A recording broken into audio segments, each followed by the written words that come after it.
Yo, I saw that Norway. So Norway is trying to test the first wireless road charge through induction. And so right now they're going to start testing it on taxis. So when taxis, kind of idle and they wait in certain areas, they're going to try that where they just kind of put induction pads where At they the stoplights. Exactly. And buses. You know how bus terminals or buses stop for like maybe 10 minutes. Yeah, so they're going to try induction there. And then the long term is... Oh, go ahead, Mike. That's actually like 100 years ahead of their time. I know, man. crazy. That's very smart. Yeah. I give them a round of applause. Yeah. Those Norwegians.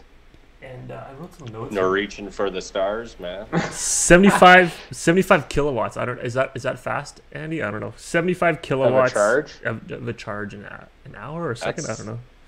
Kilowatt? Yeah, that's 75. That's quite a bit. That's pretty fast, eh? So yeah, you could probably charge your car pretty good.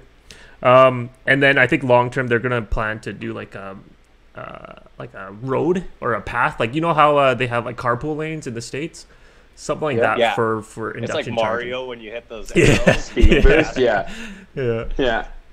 So that's their long term goal. But that they said that's the toughest challenge, moving and inducing a current. Yeah, because some certain cars you have to be very specific to land that induction pad. So if a car kind of swerves a little bit, then it's not getting charged. You know what I mean? So it has to be like very centered. So that's why moving induction is very tough to hit. That'd be sweet. You're holding your cell phone; it charges too. Yeah. Well, that's what I was thinking. Oh, go ahead, Mike. You could feel all that power going right up the old butthole as you're sitting in your car. Oh yeah, you'd feel it in your nuts for sure. Oh yeah, instant cancer. Like, come on, man, this isn't good for anyone. No. Like, it's smart, but come on, man. Yeah, if you put your phone on the pad, will it charge?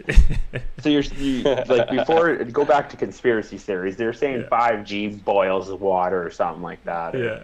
Something stupid. You put your phone right next to whatever, an egg or something like that, and it was supposed to cook it because the 5G was so intense. Yeah. And now you want to have an induction plate for 75 kilowatts underneath your fucking knapsack. Yeah. Bullshit. You think power lines are like mandated to be like 30 feet above your head? Yeah. At least? And this thing's like literally touching the balls of your feet. Basically. Yeah. Weird, like, come on, man. You know what? I was gonna say sense or nonsense. Do you guys think it's a good idea? Like, if Canada, I wonder how it does through snow, like snow and rain and Canadian weather too. But how about you, Andy? Sense or nonsense? Do you think it's a good idea? I think for like public transit vehicles, certain things like that, it probably makes sense. But I think, our vehicles and stuff, like you're going to work slightly out of the city. I don't know. I think the technology, it might be hard you might have to really be picky and choosy what kind of vehicle you have. Yeah. Because I don't know if pure electric's going to be a thing. Maybe hybrids, but it's tough, man. Tough to think how effective it would be. There's just so much infrastructure that has to go in. Yeah, man. And especially, man, you got to redo every road. Yeah. And maybe you only have a charge lane in some of the busy ones, like the busier commutes. That'd be Terwillegar, White Mud, Henday. Yeah. Yeah, or just like Metro Edmonton, just like downtown an area. Yeah. Parking lots, or even just like focus more on the stationary vehicles, like parking lots or bus terminals. Because like we have horrible weather, which means we have like bad roads, and for them to scrape the road every time and then put an induction pad, and that money would be insane. Yeah, great point. With our freezing and thawing, our roads are just like horrible. Not good. Well, and it's interesting to see.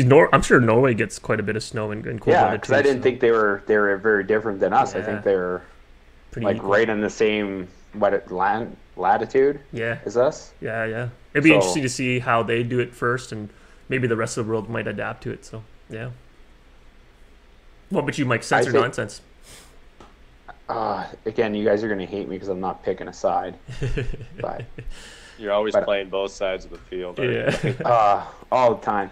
I think it makes sense for the buses. Like, it's great to see that there's new technology coming out. Mm-hmm. But like Andy said, we have mandates that say the power lines. Yeah.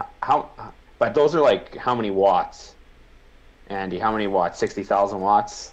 30,000? I go for voltage. So like, Or voltage, sorry, like 50,000 volts, So I don't know what that equates to in power, but that induction it's a real thing, man. Your body runs off a certain frequency, all your nerves are on electrical impulses. It's like that stuff penetrating into you. They say, you know, it'll, and when they say it affects you on a cellular level, it sounds kind of weird, but I believe how does cancer grow, right? It's mutated cells. So like that's something I'd be afraid of. Of like you sitting there at the stoplight, and now all of a sudden your like hamstrings are getting warm.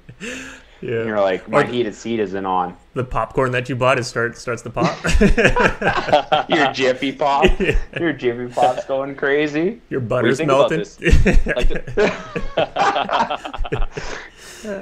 Your Pop Rocks are crackling beside you. Yeah.